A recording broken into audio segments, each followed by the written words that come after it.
Préparation sur la fête de Pessah qui approche à grands pas. Nous allons nous mettre un peu dans l'ambiance avec Az et Asher Moshe. Ils vont sortir d'Égypte. Dieu va frapper déjà les Égyptiens, évidemment. À dire reprises, tout le monde le sait. Makat Bechorot, la dernière, la mort des premiers-nés. Ensuite, les bénis Israël vont traverser la mer. Alors Moshe va chanter. On sait que dans la Kabbalah, il est enseigné que comme les bénis Israël n'étaient pas au niveau le plus idéal, donc ils vont tout recevoir une lumière très forte, comme un enfant qui reçoit toute la Torah dans le ventre de sa mère. La veille de Pessah, on reçoit une lumière très forte. Et après, on aura les 49 jours, David, pour pouvoir monter de degré en degré, pour arriver par ses propres moyens. C'est tout le sujet de la vie.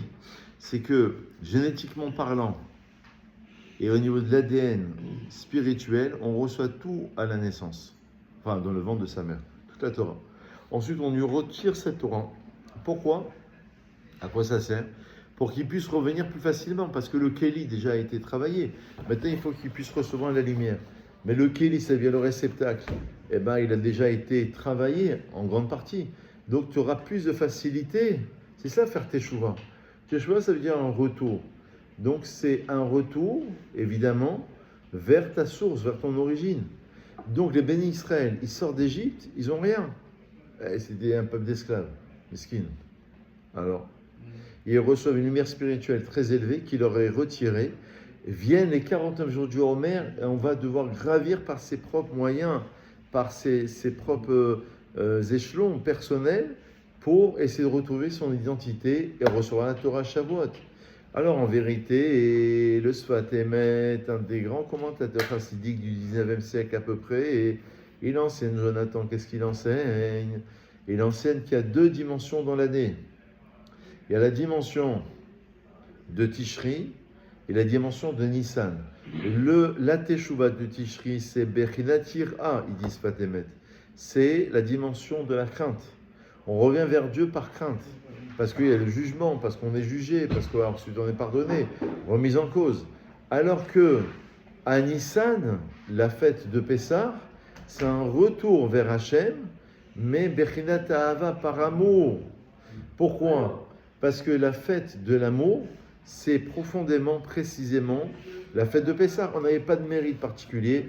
Bon, c'est vrai, on a gardé notre langage, on a gardé notre manière de nous habiller. Mais en réalité, on n'avait pas de mérite particulier. C'est par amour de Dieu vis-à-vis de son peuple. Et de par cet amour-là, les bénis Israël vont revenir vers Hachem. Plus que cela, enseigne le Maharal de Prague. Maharal de Prague, il dit quelque chose de formidable. Il dit qu'il y a Pessah, Shavuot et Sukkot qui correspondent à la naissance du bébé Israël en Égypte, lorsqu'il sort d'Égypte le 15 du mois de Nissan. C'est la naissance. La Bar Mitzvah, Roland, on reçoit la Torah à Shavuot. Donc on a gravi les échelons pour revenir à cet état-là. Ça, c'est le Maharal dit, c'est Shavuot, on reçoit la Torah. Soumission. Précède, c'est Shavuot, c'est Pessah. Din, Gevora, la rigueur, sa soumission. Soit vous acceptez, soit là-bas sera votre tombe, dit le Talmud. Donc on n'a pas le choix que de se soumettre. Bar Mitzvah, il rentre malgré lui. Il a 13 ans, il a 13 ans. Ça, il compte dans le minyan. Il veut venir à la salle, il ne veut pas venir. Peu importe la circonstance, il a fait la mila, Bar Mitzvah. Hop là, même tu dis que Amen à la fin de la prière, tu comptes dans le minyan. L'autre, il a fait 40 ans d'études. Bah tant mieux. Mais s'il n'est pas juif, il n'est pas juif. Alors que l'autre, malgré lui, c'est quelque chose qui dépasse l'entendement. Malgré lui, il est. Et enfin, Sukkot, dit le Maharal, magnifique. C'est le mariage. La Soukha, c'est comme la Choupa. C'est beau ou c'est pas beau, ça? C'est cadeau ce matin-là. Je fais que des cadeaux. Gratuits, on donne, on donne. Ils disent les maîtres qu'il n'y a pas plus grand chesed que d'enseigner la Torah. Parce que tu donnes 10 euros, tu vas profiter 5 minutes, 10 euros, très bien. Mais maintenant, la Torah, ça a construit l'individu. Donc, Sukkot, c'est la choupa, ça vient le dénuptial, on se marie avec Hachem. C'est ça, Pessah. Pessah, c'est que dit le Maharal de Prague, c'est qu'il y avait plusieurs formes de galout. Galout à Dibourg, l'exil de la parole, l'exil du corps, l'exil de la privation. On a été privé, on devient libre, on commence à s'exprimer, à parler. C'est pour ça qu'il y a une mitzvah de Haggadah. Le soir de Pessah, David, Veigata levincha, tu raconteras à tes enfants. Donc il faut prendre les Haggadot en français, en phonétique, en hébreu, il faut prendre les commentaires, il faut dialoguer, il faut interpréter, il faut approfondir. Et tout ça, tu prends un passage, et puis un deuxième, un troisième, tu vois un peu les commentaires, tu prépares un peu avant Pessah, et là tu rentres dans Pessah, tu revis, parce que d'ailleurs le Seder de Pessah, c'est que on va revisiter l'époque de nos ancêtres, de nous, en Égypte. On va manger ce qui est amer, et on va se libérer à travers la matzah. On va revivre. Ça c'est magnifique. Alors attends, j'y arrive. Az Yashir Moshe. Alors Moshe, et justement lorsqu'on va traverser la mer, le 7e jour de Pessah, on va chanter la louange d'Hachem. Az Yashir Moshe. Donc on va chanter la louange d'Hachem. Et qu'est-ce qu'il dit Rashi? Donc les bénis Israël vont être rassemblés. Et là, ils vont être à un niveau très très élevé, que même le plus grand des prophètes, l'un des plus grands, Yecheskel, n'a pas aperçu ce que la moindre servante a pu voir. Parce qu'ils vont traverser le... Rappelez-vous que la traversée de la mer, dit le Ramchal, la traversée du temps, ils vont voir, ils vont enfin comprendre. Cette histoire, elle a un sens. Il fallait passer, j'ai fait un cours sur la galoute et la géoula dernièrement, où j'explique là-bas qu'il fallait passer par la galoute pour arriver à la géoula. La galoute, c'est-à-dire l'exil, la diaspora, est un passage obligatoire pour arriver à se libérer. C'est-à-dire que la galoute, elle est valable. Pourquoi? Parce que j'ai expliqué dans le cours sur la galoute et la géoula qu'en amont, en essence, à peine le monde est créé, qu'il est dit que la terre était tohu, bohu, obscurité à la surface de l'abîme. Dit le Midrash, les 4 expressions représentent les 4 exils. Donc les 4 exils sont posés avant la création de l'homme et du monde et d'Israël et de la Torah, en essence, essentielle pour construire une nation. Et ça, les bénis Israël ne comprennent rien. Ils étaient en Égypte, mais c'est court à Barzel, c'est le creuset de fer. Mais quand ils sortent d'Égypte, ils traversent la mer. Il dit, le Ramchal, il cite le Zohar, il dit, Yam Souf, c'est pas que la mer des joncs, c'est sauf Kol Dargin Vedergin. Ils ont vu la fin de tous les degrés, Ils ont compris que enfin cette histoire avait un sens. Et que eux, ils faisaient partie du grand puzzle de l'histoire. Donc, Az Yashir Moshe, on les a élevés. On leur a fait comprendre à travers le chant. D'ailleurs, c'est intéressant. J'avais fait un cours une fois sur le chant et la Torah. Le chant, c'est ce qui va révéler l'être. On dit que le roi Etriskiaou Ameler, il n'est pas devenu le Mashiach parce qu'il n'a pas chanté. Parce que si tu ne chantes pas, c'est-à-dire que tu ne ressens pas. Quand tu chantes, c'est très chassidique. D'ailleurs, le Rabbi Lubavitch, je l'ai cité, il disait quelque chose d'incroyable. Ce qui tue les ennemis à l'origine, c'est quand on danse et on chante. Tu as vu cette citation, elle est incroyable. C'est-à-dire quand on chante et on danse, c'est-à-dire on tue l'ennemi à l'origine.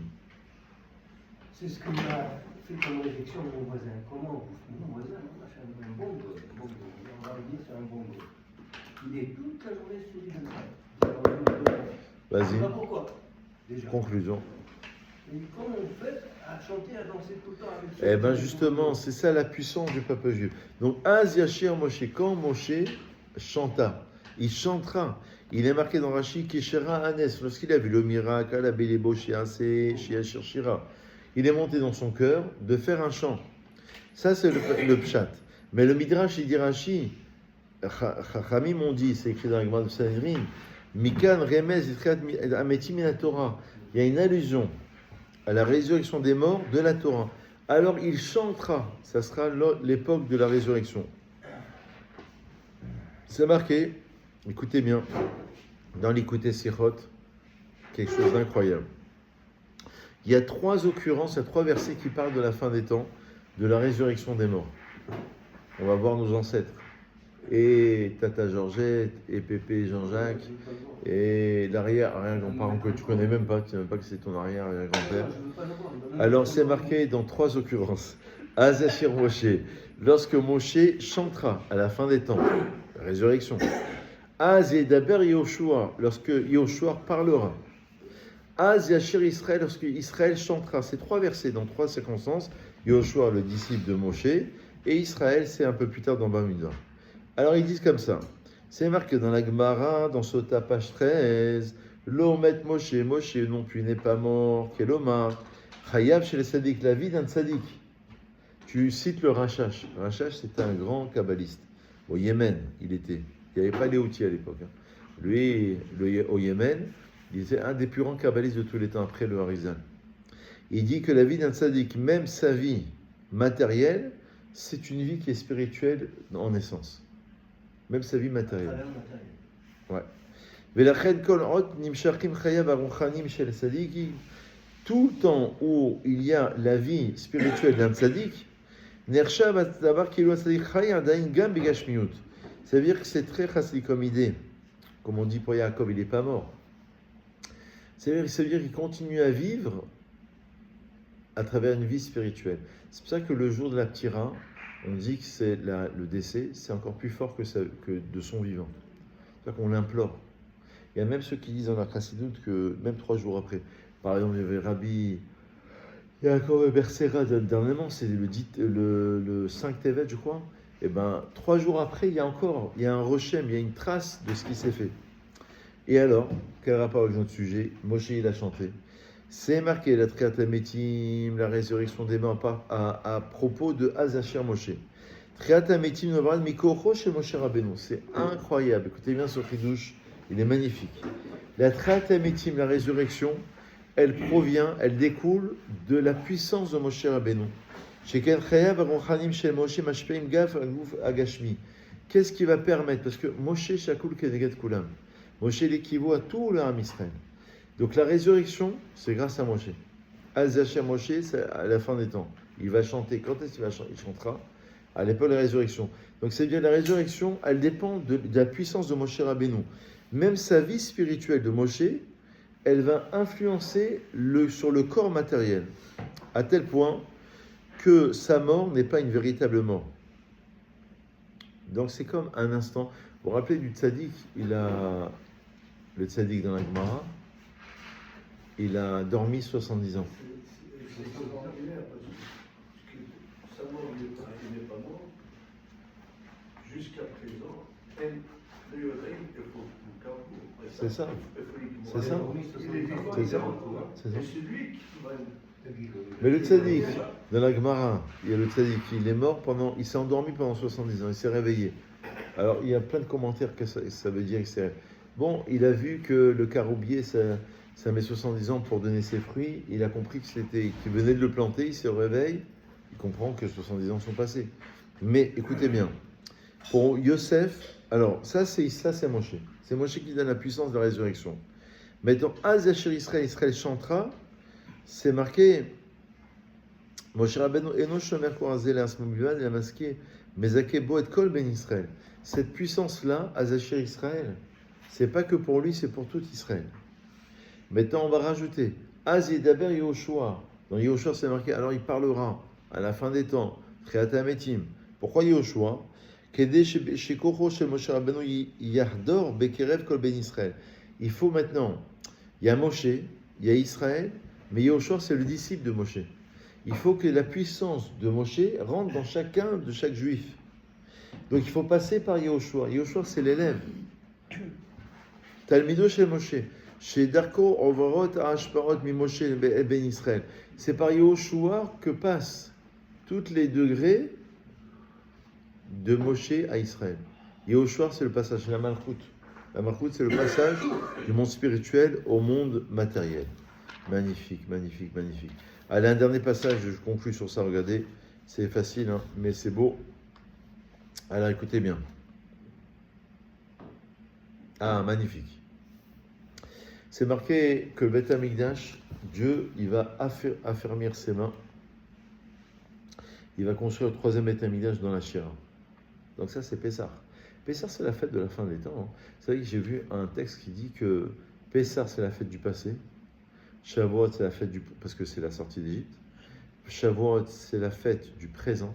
On reçoit la Torah chaque jour. Mais Chadesh Betou, Bechol Tamid, je renouvelle sa création chaque jour. Donc on reçoit chaque jour la Torah. Et Sukkot, c'est la fête de la fin des temps. Parce que c'est marqué dans la Gemara dans Souka, qui va rassembler tous les bénis Israël, vont être rassemblés sous une même Souka. Une protection, comme l'arc on va se marier avec Hachem. Mais Pessah, à la fin des temps, ça sera Purim, ce sera plus Pessah. Mais il y a une petite allusion entre la première délivrance et la dernière délivrance. Donc c'est pour ça que dans la Shira, c'est marqué, dans le chant, parce qu'on a traversé la mer, Mikedash Hashem Kohenenu Yadecha. C'est le Beth Amikdash. Il dit, Rashi dans la Gemara de Souka, ce Beth Amikdash, il est déjà préparé, il va venir du ciel. Pourtant, il y a d'autres sources qui disent, tu te rappelles cette question, Jonathan, qu'il y a des sources qui disent que le Beth Amikdash, il va venir du ciel, et il y a d'autres sources qui disent que non, c'est l'homme qui va le construire. Alors, c'est l'homme ou c'est Dieu? Alors, écoutez bien, pour répondre à l'Astira, il y a plusieurs manières de répondre. Première manière de répondre, il y a des sources qui disent qu'il va être posé le Mashiach sur des nuages, et d'autres qui disent que non, il va être posé sur un âne. Alors la Gemara, elle relève cette contradiction. C'est pour ça que le Mashiach va venir du Maroc, parce qu'il y a des ânes. Alors, la Gemara, elle répond à la contradiction, elle dit, si on est zoré, si on a le mérite, ça sera sur des nuages, et si on n'est pas méritant, ça sera sur un âne.